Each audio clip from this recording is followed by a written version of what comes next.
Jeito Plena de Ser tem doação e renúncias. E estamos aqui no nosso Momento Plena, recebendo a minha plena Zonaira. Seja muito bem-vinda. Muito obrigada. E quando a gente fala de doação e renúncias, você que está nos acompanhando, hoje nós vamos falar sobre maternidade, vamos falar sobre carreira profissional, porque é onde a mulher, ela justamente se doa no maternar e precisa renunciar à sua carreira. Vamos entender se algo de errado pode estar acontecendo com você que está nos acompanhando. Zô, nos conte uma curiosidade sobre o seu jeito plena de ser. Eu sempre digo que o jeito pleno de ser gira em torno da autenticidade. A autenticidade da mulher, a autenticidade da mãe. E eu, Zonaira, a Zonaira profissional é uma pessoa séria, né? De acordo com o momento, de acordo com o lugar. Mas eu também sou uma pessoa muito alegre, muito divertida, quando o momento e o local me permitem ser desse jeito. Eu acho que isso é trazer um pouco da autenticidade, do nosso jeito de ser, que não é sempre séria, mas também não é sempre, né, alegre, né? E esse ponto que você trouxe é muito interessante, porque muitas vezes as pessoas rotulam justamente por conta da seriedade.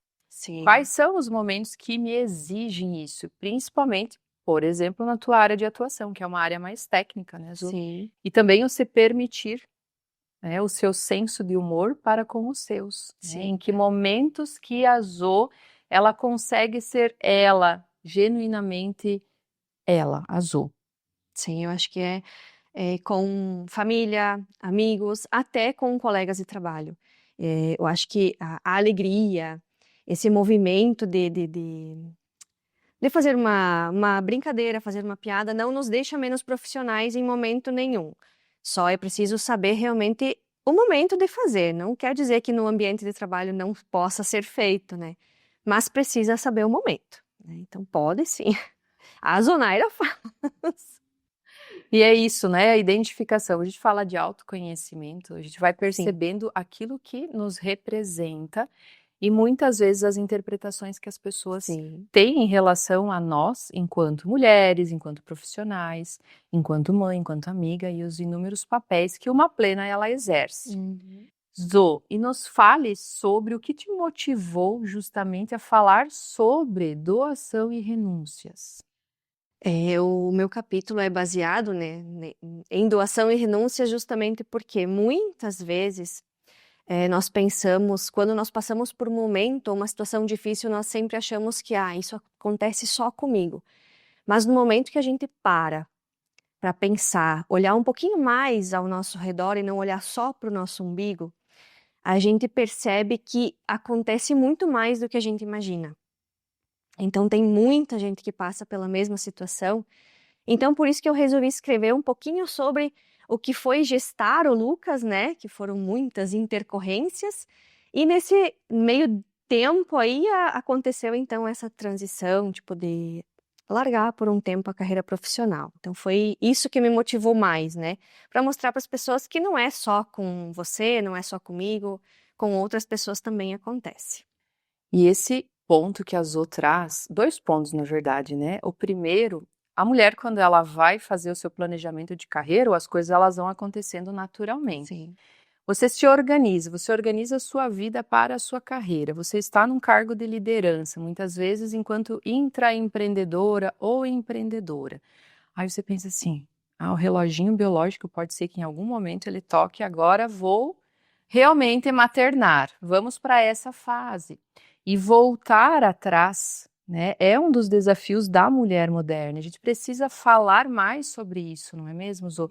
Naturalizar alguns assuntos, porque é um dos desafios que em algum momento as mulheres elas vão passar. E para você, qual foi a sensação, né? Realmente, ok, é um sonho maternar, mas também foi um sonho concluir uma graduação, atuar nesta área. Sim. Qual foi essa sensação? Em que momento que você identificou, ok, tá tudo bem, agora eu pausar a minha carreira para maternar? Foi justamente depois, né, que o Lucas nasceu, enfim, que a gente descobriu que ele ia passar por alguns procedimentos cirúrgicos. E eu estava bem no meu trabalho, sim, e era algo que eu pretendia continuar, mas foi uma virada de chave, assim. E entender que eu precisava, naquele momento, estar com o meu filho, né? Eu precisava me dedicar para ele nesse momento. E eu sempre digo assim que não foi não é um fracasso quando você decide abrir mão da tua carreira profissional. Não é fácil, não é fácil decidir isso, não é fácil dizer, opa, agora eu vou parar, né? Vou me dedicar 100% ao meu filho, à minha família. Mas naquele momento foi preciso. E no começo eu acho que eu não lidei tão bem com isso, mas com o passar do tempo, eu entendi que não, esse era o meu lugar agora, né? Quem estava precisando de você naquele momento, né, era a sua Era família, o isso seu aí, filho em especial. exato. Aham. Zo, e durante esse percurso, né, porque você tem o Felipe e o Lucas, Sim. né? Aham. Não tem, assim, eu sou mãe de uma apenas, né? Somente a Luísa. Mãe de dois. Como que é lidar com duas crianças, porque cada um também tem a sua personalidade. Como que é conduzir isso no teu dia a dia? Eu acho que a primeira coisa é conhecer os nossos filhos. Eu achei, assim, que o meu filho Lucas seria igual ao meu filho Felipe. Hoje eu digo que é ridículo pensar que você vai ter dois filhos iguais, que vão ser um vai ser tranquilo igual ao outro. Não, isso não existe, gente. Eu acho que é fora do comum hoje pensar que você vai ter filhos parecidos. Então, isso é difícil. Porque a gente está preparado para lidar com o que é fácil. A gente nunca está preparado para lidar com uma criança mais difícil, com uma criança que tem mais atitude, que tem mais opinião própria. O meu filho mais velho é mais tranquilo. Então, na minha ingenuidade, eu achei que o segundo também seria. Não, não é. Alecrim dourado, né? Temos que Sim, falar das verdades, porque a gente se sente essa às vezes. Nossa, doce exato. inocência, acreditar que vai ser do Não, teu vai ser jeitinho maravilhoso. Não, não e que vai. não é. E tá aí, né? O romantizar muitas vezes a Isso maternidade, aí. porque aí já entra nesse ponto. Ah, o filho mais velho tem um determinado comportamento, mais novo Exato. já tem outro. Aí já começa às vezes a comparação entre eles. Entre os filhos, exato. Não tem também aquela questão da preferência? Eles questionam isso? Quem Não, é o filho preferido? não, ainda não questionaram, graças a Deus. É, vai chegar esse momento. Vou trazer algo, inclusive, que acontece na minha família. Minha mãe vai estar acompanhando, ela vai achar uma loucura isso, mas vou falar. Eu sempre digo que o filho preferido da minha mãe é o meu irmão. Eu sou a filha preferida do meu pai. E também vai acontecer isso em algum momento. Então, nós, enquanto mães, pais que também, né, estão nos acompanhando, é entender que cada um tem as suas necessidades. E por vezes, Sim, sim, vai precisar mais atenção da mãe ou mais do pai em relação à faixa etária, à fase do sim, é desenvolvimento. verdade. E quando a gente pensa na romantização, qual é a sua opinião sobre isso, Zô? É justamente isso, assim, que a gente precisa desmistificar um pouco, na minha opinião. Porque quando se romantiza demais, a maternidade, ela é sim, ela é maravilhosa. Mas ela não é só maravilhosa, ela tem muito perrengue, gente. E quando a gente olha assim para os teus filhos, tu diz, nossa, é maravilhoso ser mãe dessas crianças. Mas ao mesmo tempo tem horas que você pensa, ai meu Deus, eu preciso de um minuto de descanso, um minuto de pausa. Então não é tudo mil maravilhas, né, Fabi? Eu vejo que a gente vive o dia a dia, a gente vive a loucura né, das crianças dentro de casa. E aí, quando eu falo em conhecer os nossos filhos, vem muito ao encontro disso. Você vai dar uma tratativa para um filho de um jeito, quando você o conhece. E para o outro filho você vai dar uma tratativa diferente, às vezes para o mesmo problema. Claro, eu tenho dois com idades totalmente diferentes. Só que às vezes o problema, ele só é um pouquinho diferente, mas conhecendo cada um, você vai dar uma tratativa para um, outra tratativa para o outro. Por quê? Eles têm justamente isso, personalidades diferentes. Eles entendem hoje cada um do seu jeito, né? Eu vejo que com um é mais tranquilo, eu dou uma sugestão, faça assim, não faça assado, e o outro não posso fazer a mesma coisa. O outro já vem te trazer a sugestão. É mais ou menos assim. Então, eu gosto de dizer que nós temos que ser pais e mães diferentes, né? Porque nós temos 2 filhos diferentes, então para cada filho, um pai e uma mãe, né? São Exatamente. situações diferentes, tratativas diferentes. E aí entra o jeito plena de ser, né? Quais são os jeitos que a gente precisa ter para lidar com cada uma das Cada um. situações da nossa vida. Zô, e quando você olha, né, para essa fase da sua vida, para as escolhas que você fez em pausar, como foi retomar? Não foi fácil, tomar a decisão de voltar. Mas como eu fiquei 2 anos, né, praticamente 2 anos em casa, cuidando apenas da família, né, especialmente do pequeno. Quando ele completou 2 anos e que eu pude colocar ele então na creche, eu primeiro eu continuei a vida normal, né, dona de casa, enfim, mas aí chegou um momento que eu pensava: "Ah, eu acho que agora eu já posso retomar, né, eu posso tentar voltar para o mercado de trabalho e vamos ver no que vai dar, né", porque a gente não sabe o que vai acontecer se a gente não tentar.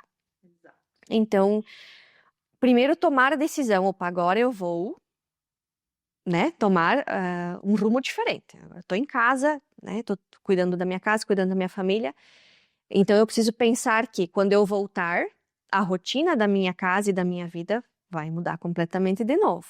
E a gente tem que estar minimamente preparado para essa mudança". Depois que eu decidi, foi muito rápido, né, então foi muito rápido voltar e também foi muito, rápida a adaptação, né, no voltar.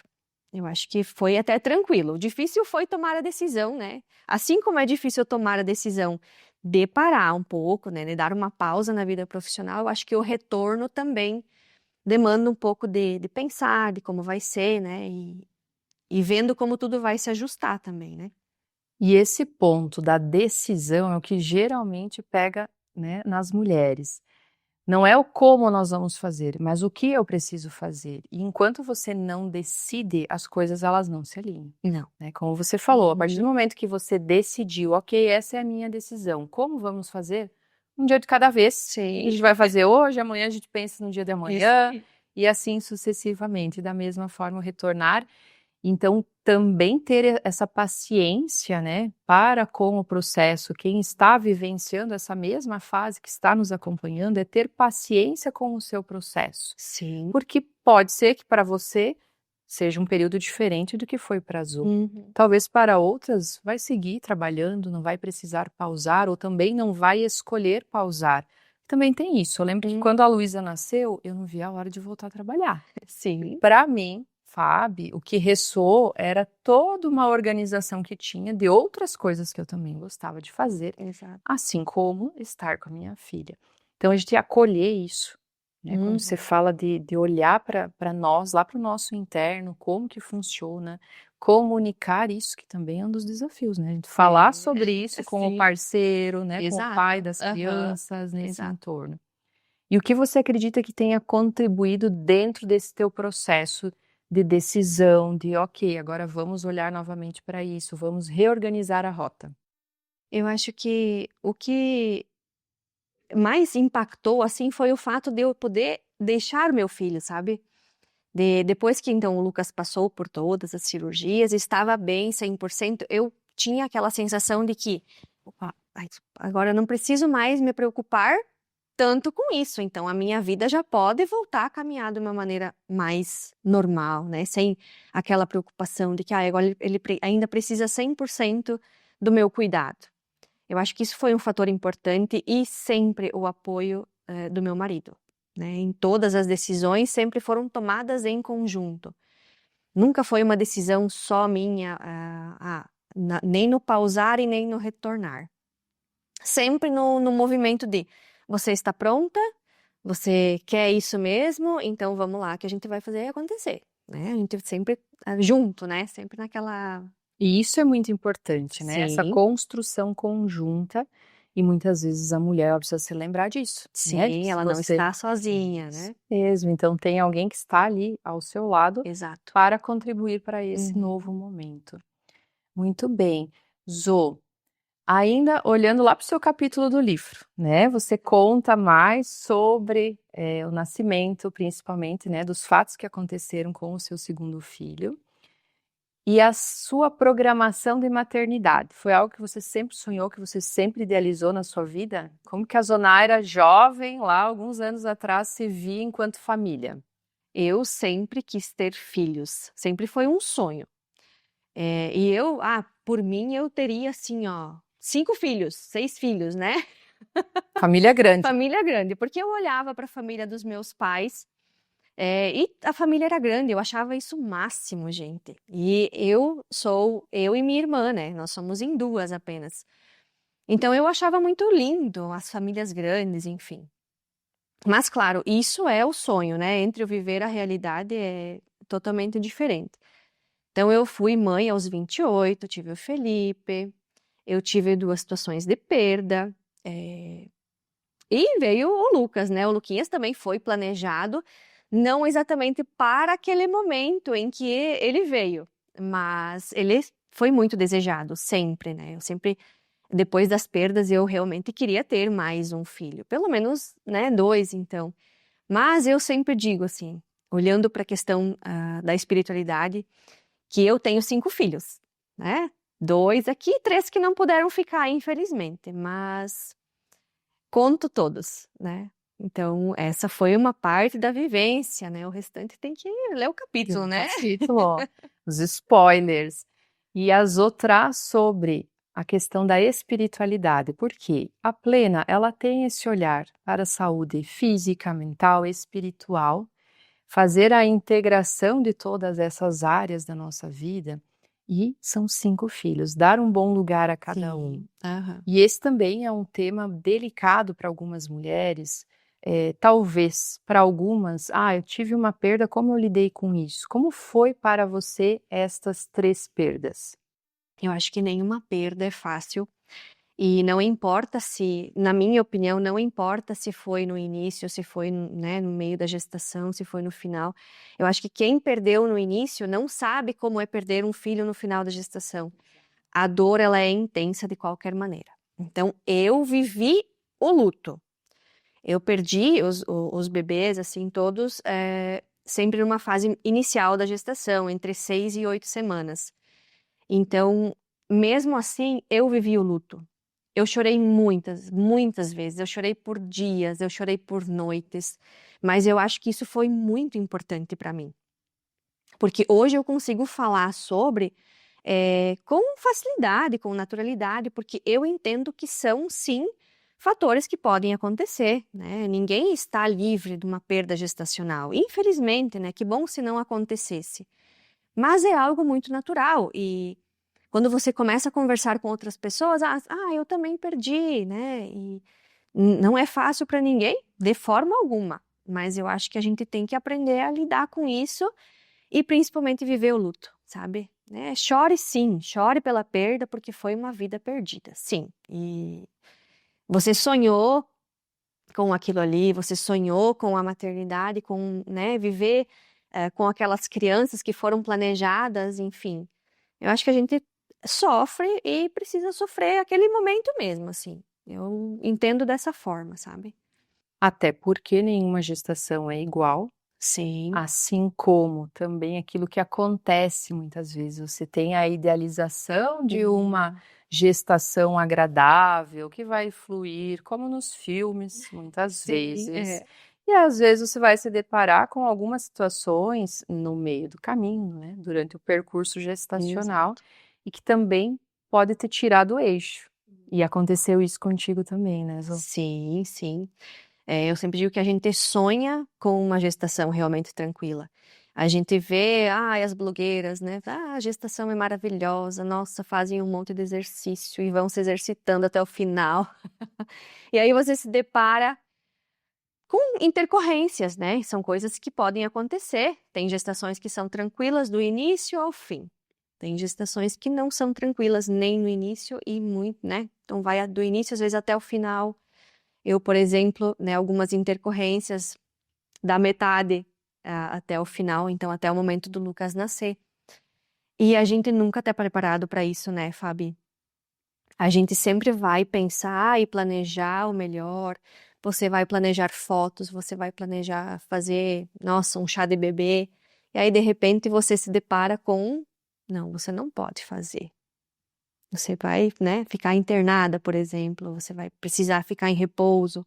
Você não pode fazer, né? Então, são situações que sim, a gente vai ter que aprender a lidar com elas e não é fácil, porque na sua cabeça passa um milhão de coisas, né? Mas o que você mais pensa é que você precisa estar saudável, você precisa estar bem e torcendo para que seu filho também fique bem, né? Porque é isso que importa no final das contas, né?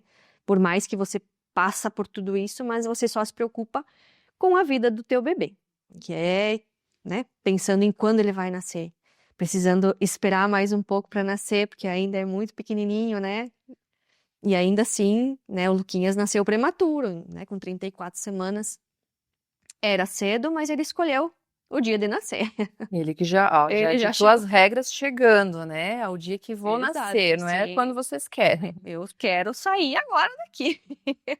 E dentro disso também entra um outro ponto que é sobre o vínculo tardio, né? Quando um bebê nasce prematuro, tem também ali alguns dias, muitas vezes, Sim, desse contato, da ausência desse contato. sim. Lucas precisou ficar internado, né, na UTI, ficou 15 dias. Então, UTI você não toca no seu bebê, você pode no máximo olhar ele, né, encostar a mãozinha e tudo mais. A situação dele, assim, não era delicada, graças a Deus, ele só era pequenininho demais, ele precisava ganhar peso. E aí me preocupava muito essa questão do vínculo tardio, né? Porque hoje o bebê nasce, as mães já recebem ele ali, já vão amamentando, então já existe aquele vínculo logo de cara, né? E quando o bebê está na UTI não acontece isso, né? Você só pode ter um contato físico, às vezes, no meu caso, foi uma semana após o nascimento, foi a primeira vez que eu pude pegar ele no colo. E ainda assim, os dias que se seguiram depois, não pode ser todo dia. Né? São situações que você vai aprendendo a lidar ali dentro do hospital, né? Que você não sabe como é. As Você emoções vai, à flor da pele. sim, o puerpério acontecendo, você acabou de ter um bebê, então é muita coisa. É muita coisa no coração e muita coisa na cabeça acontecendo ao mesmo tempo e que a gente precisa, né? Se manter plena. Não se manter. Zo, como manter a plenitude em meio a esse caos todo? O que você acredita assim que tenha sido fundamental para quem está nos acompanhando, que talvez tenha se identificado, né, com essa fase de vida também? O que você vê hoje olhando, né, para tudo que você viveu, gente, porque aqui não é só uma situação, né? Vejam que Sim. foram várias situações. Na dúvida, naquele anseio, naquela expectativa, o que você acredita que tenha contribuído substancialmente para você procurar se manter plena? Eu acho que vem muito a questão da terapia. A espiritualidade para mim foi extremamente importante, conhecer algumas coisas, né, sobre a espiritualidade, porque nós não somos só carne, né? Nós somos espírito também. Então é a busca pela inteireza do ser. E eu penso assim, hoje vejo que o que me manteve também foi além do amor da família, do cuidado que as pessoas têm com a gente, mas as amizades nos mantêm de pé e nos trazem de volta, elas nos resgatam de certa forma, né? Os abraços que acalentam o coração, os sorrisos que nos fazem pensar que o dia de hoje vale a pena ser vivido, né? Então, eu acho que são pilares assim, né, que a gente acaba construindo, mas é uma questão de autoconhecimento. Nem tudo que é bom para mim é bom para você. Então a gente vai vivendo um dia de cada vez. Eu vivo o hoje, pronta para o amanhã, mesmo que imperfeita. Eu acho que isso que tem que nos conduzir. Acolher as vulnerabilidades. Isso. E a amizade é uma das bases, né, realmente da mulher plena, que é com Sim. quem você pode contar e é quem também te resgata de volta Isso aí. muitas vezes. Porque assim, quando nasce uma criança, nasce uma mãe, é uma vida totalmente diferente. Isso. Retomar os gostos antigos, os velhos hábitos, é a Isso. amizade que vai ajudar, né, nesse entorno. Zô, se for para traduzir, o que seria a plenitude para a Zonaira? Penso que quando eu falo que é ser autêntica, é estar bem, sabe? Estar bem comigo mesma, estar bem hoje, pronta realmente para viver o amanhã. Não é não se preocupar com o amanhã, gente. É estar plena, ser plena, é viver de forma autêntica o hoje, viver feliz. Eu sei que nem todos os dias são bons, mas eles não moldam os nossos outros dias, né? O resto da nossa vida não pode ser moldado por momentos ruins. Situações ruins acontecem o tempo todo, né? Com muitas pessoas, né? Acredito que até com todo mundo, né? Então, eu acho que a gente precisa olhar para nossa história com carinho, que eu acho que a gente consegue chegar a essa vida plena com mais facilidade. Mas olhe para a sua história. A sua história é algo que merece realmente ser cuidada, olhada com carinho. E se, né, for contada, então acho que é melhor ainda. E cá estamos contando, né, uma parte somente da Sim. história da Zonaira dentro da temporada do Jeito Plena de Ser no Plenascast. Zô, e para quem está nos acompanhando, que vai querer adquirir com certeza aqui o livro, como que elas podem adquirir o livro com a Zonaira? Através da minha rede social, o Instagram, Zonaira Nardino, podem me chamar no direct, que a gente conversa sobre valores, sobre entrega. E quem tem aí o meu contato no WhatsApp também pode me chamar. Isso mesmo, muito bem, Zô. Jeito Plena de Ser também tem um cuidado com a sua estima, com a sua imagem. E hoje precisamos, inclusive, aqui, ó, enaltecer as joias que a Fábio está usando, Manu Chaves Concept, que é uma das nossas patrocinadoras oficial, assim como Top Sport. Afinal, a Plena Master, quando não está aqui na sua skin mentora podcaster, ela está lifestyle, com roupas Top Sport. Para finalizar aqui a nossa conversa, poderíamos passar horas e horas, né? Continuar esse bate-papo. E a Zô, ela vai estar de volta conosco num talk com outras mulheres e o tema vai ser amizades na vida adulta. Zô, frase para tatuar. Sabe aquele mantra que toda mulher plena tem para si? Qual é o seu mantra? A sua maternidade será sempre única. Não tem caminho pronto, não tem mapa, não tem guia. Apenas siga o seu coração e viva-a do seu jeito. Jeito Plena de Ser, gente, olha só. Além dela trazer aqui a história dela de uma forma incrível, poderíamos passar horas e horas e horas ouvindo ela. Contudo, nós vamos deixar aqui o convite para acompanhar ainda mais aquilo que nós estamos trazendo aqui, os nossos assuntos de mulheres reais, da vida real, dentro da temporada Jeito Plena de Ser, no Plenascast.